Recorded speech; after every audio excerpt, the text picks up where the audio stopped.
Assalamualaikum warahmatullahi wabarakatuh.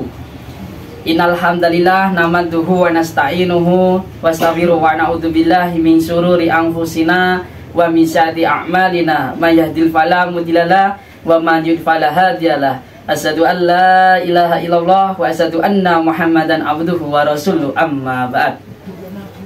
Rabbi sholli sadri wa yassirli amri wahlul 'uqdatam min lisani yafqahu qawli. Amma ba'du. Pertama-tama kita panjatkan puji syukur kehadirat Allah SWT yang telah melimpahkan rahmatnya kepada kita semua. Kita bersyukur dapat bisa untuk menyaksikan kajian pada malam hari ini, yaitu mentafsirkan dari Quran surat Al-Baqarah ayat 26. Dan tidak lupa sholawat dan salam semoga tercurahkan kepada junjungan panutan kita, dambaan kita, sori talodan kita, yaitu adalah baginda Nabi Muhammad SAW, dan serta kepada keluarga dan sahabat-sahabatnya yang mulia. Amin.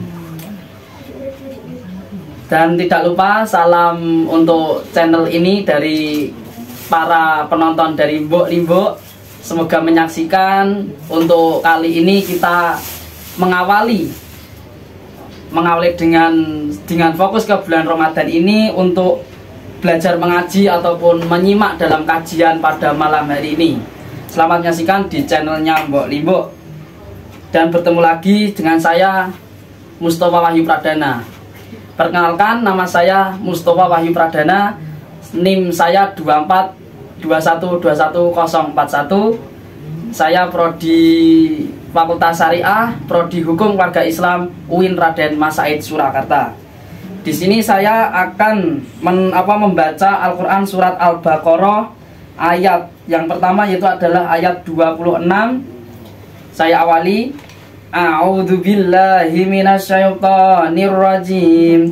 Bismillahirrahmanirrahim.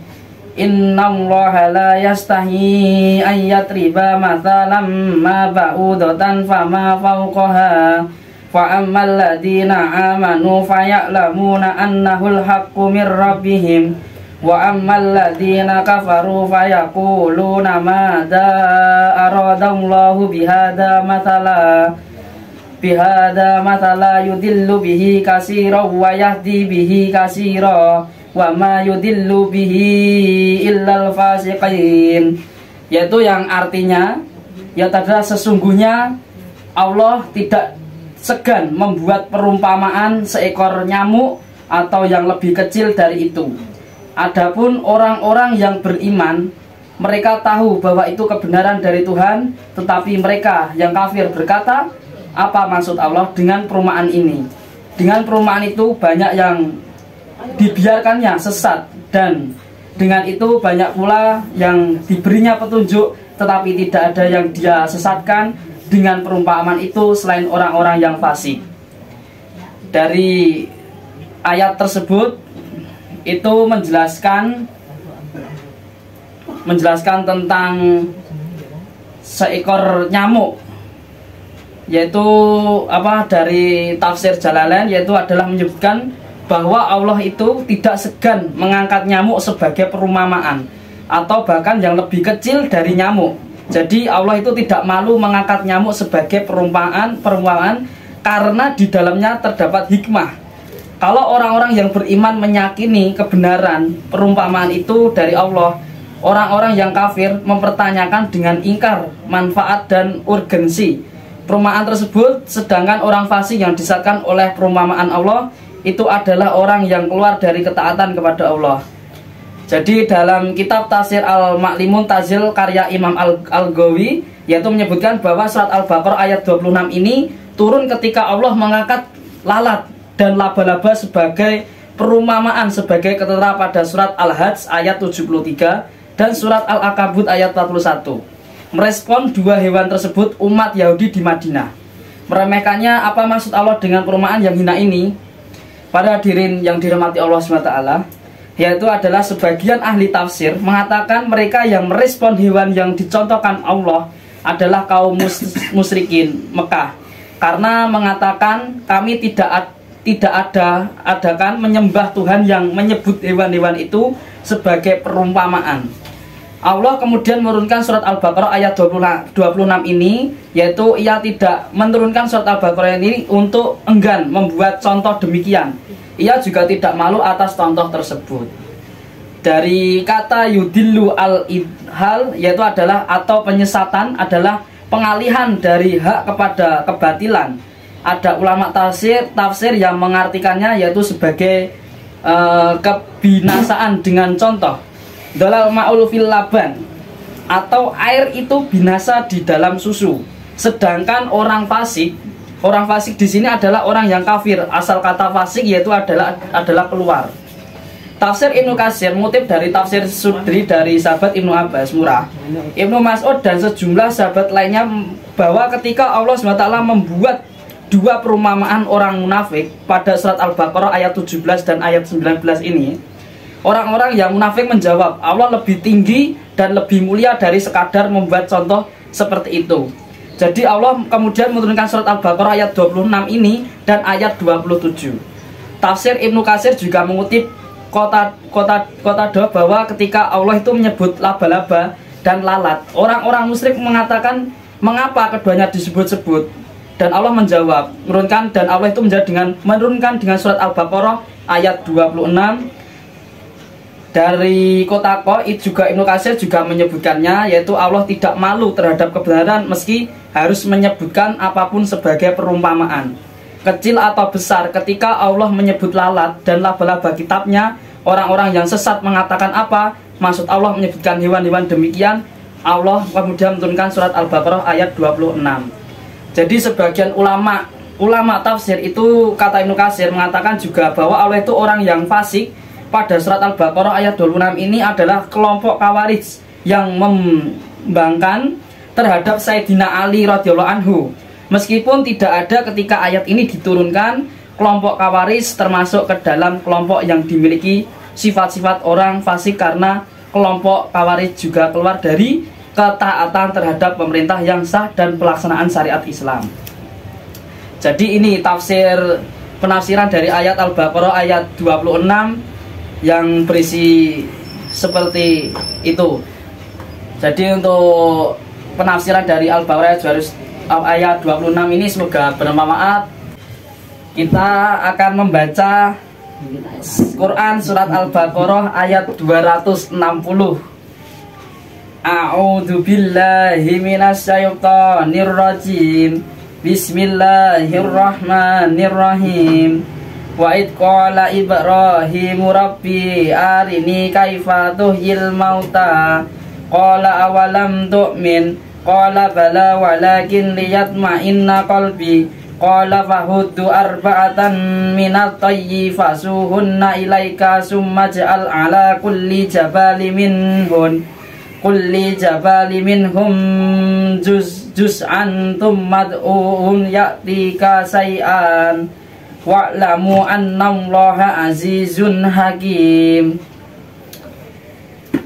Yang artinya dari Quran surat Al-Baqarah 260, yaitu yang artinya, dan ingatlah ketika Ibrahim berkata, ya Tuhanku, perlihatkanlah kepadaku bagaimana engkau menghidupkan orang mati.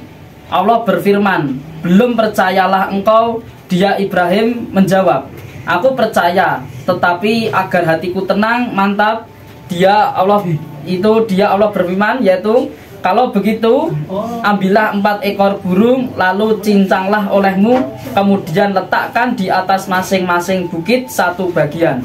Kemudian panggillah mereka, niscaya mereka datang kepadamu. Dengan segera ketahuilah bahwa Allah itu maha perkasa, maha bijaksana.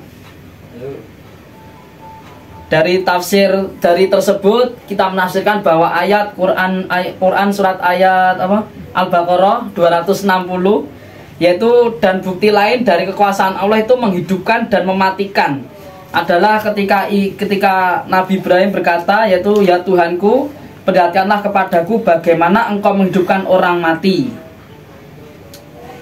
Dan Allah berfirman dengan balik bertanya, yaitu belum percayakah engkau dia Nabi Ibrahim menjawab, tidak, aku percaya, tetapi aku minta perlihatkan agar dengan hal itu keyakinanku bertambah sehingga hatiku semakin tenang dan mantap. Nabi Ibrahim bukannya meragukan kekuasaan Allah dan menghidupkan dan mematikan, dia hanya ingin tahu prosesnya.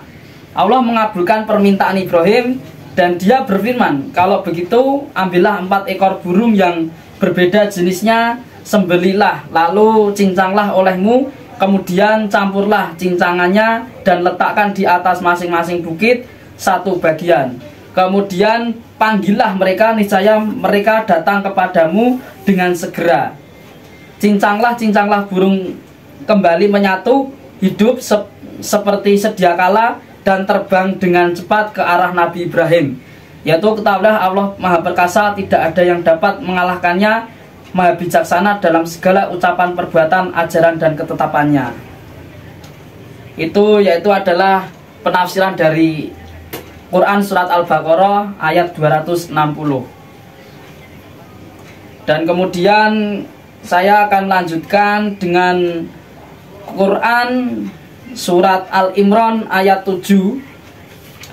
Jadi di dalam Quran surat Al-Imran ayat 7 kami akan membaca dan kami akan menafsirkan dalam Quran surat Al-Imran ayat 7 ini.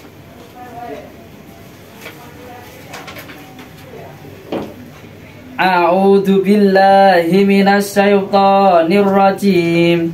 Bismillahirrahmanirrahim. Rabbana la tuzigh qulubana ba'da idh hadaitana wa hab lana min ladunka rahmah innaka antal wahhab. Yaitu dari Quran surat Al-Imran ayat 7 ini, yang artinya dialah yang menurunkan kitab Al-Quran kepadamu yaitu Muhammad, di antaranya ada ayat-ayat yang muhkamat. Itulah pokok-pokok kitab Al-Quran, yang lain mustasabihat. Jadi adapun orang-orang yang dalam hatinya condong kepada kesatan, mereka mengikuti yang mutasabihat untuk mencari dari fitnah dan untuk mencari-cari takwilnya, padahal tidak ada yang mengetahui takwilnya kecuali Allah.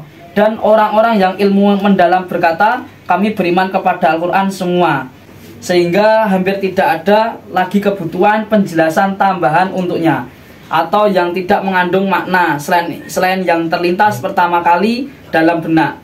Jadi ayat-ayat muhkamat itu pokoknya kitab suci Al-Quran, dan kelompok ayat yang lain dalam Al-Quran yaitu terdiri dari mustasabihat, yaitu ayat-ayat yang mengandung beberapa pengertian samar, artinya yang sulit dipahami kecuali setelah merujuk kepada yang muhkam, atau hanya Allah yang mengetahui maknanya. Adapun orang-orang yang dalam hatinya condong pada kesesatan, mereka mengikuti dengan sungguh-sungguh yang mutasabihat, dengan berpegang teguh kepada ayat-ayat itu semata-mata dan tidak menjadikan ayat-ayat muhkamat sebagai rujukan dalam memahami atau menetapkan, yaitu yang artinya tujuan mereka melakukan itu adalah untuk mencari-cari fitnah, yakni kekacauan dan kekacauan berpikir serta keraguan kalangan orang-orang yang beriman, dan untuk mencari-cari dengan sungguh-sungguh takwilnya yang sejalan dengan kesesatan. Mereka melakukan itu padahal tidak ada yang mengetahui takwilnya kecuali Allah, dan sikap-sikap mereka itu bertentangan dengan sikap ar-rasikun fi al-ilm, yakni orang-orang yang ilmunya mendalam dan imannya mantap, atau seperti dalam salah satu bacaan qiraat yang mutawatir. Takwil ayat-ayat mutasabihat itu juga dapat diketahui oleh ar-rasikun fi al-ilm.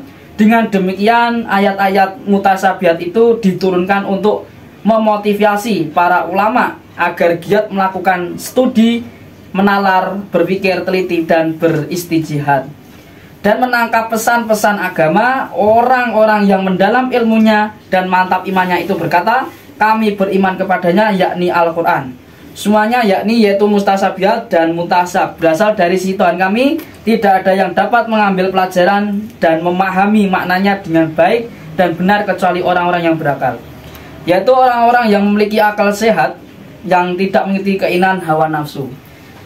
Jadi dengan ayat ini renungan saya itu adalah dari ayat-ayat dari Quran. Itu sangat penjelasannya itu sangat istimewa juga. Dari Quran surat Al-Baqarah ayat 26 dan Quran surat Al-Baqarah ayat 260 dan surat Ali Imran ayat 7. Dari ayat-ayat itu kami bisa mengetahui apa arti dari ayat-ayat tersebut, dan saya sendiri juga mengetahui dalam penjelasan tetap kitab-kitab maupun tafsir-tafsir dalam bacaan penafsiran dalam Quran ayat tersebut. Terakhir, pesan dari kami, dengan bulan Ramadan ini kita menjaga ibadah kita lebih baik, terutama meningkatkan ibadah kita kepada Allah SWT dan meningkatkan iman dan takwa kita kepada Allah SWT. Dengan di bulan suci Ramadan ini kita akan mendapatkan keberkahan dan ibadah-ibadah kita menjadi keberkahan di dunia wal akhirah. Dan kita tidak lupa untuk selalu berlomba-lomba dalam kebaikan, terutama untuk untuk mengajarkan ataupun belajar dengan meningkatkan iman kita dan takwa kita kepada Allah SWT. Jadi pesan saya dari para teman-teman semua channel Limbok dan para penyimak video ini dimanapun berada, selamat menyaksikan dan semoga yang kami jelaskan, kami bacakan Quran tersebut akan mendapatkan kemanfaatan, keberkahan. Dan terima kasih sudah menyimak video ini di channelnya Mbok Limbok. Pesan saya tetap semangat terus. Salam dari kami. Jangan lupa tetap menjadilah pemuda yang taat dan selalu bahagia. Intinya saya tutup, sekian dari kami. Sebelumnya kelebihan kami juga dari Allah SWT dan kekurangannya mohon maaf yang sebesar-besarnya. Wala taufiq walidayah. Wassalamualaikum warahmatullahi wabarakatuh.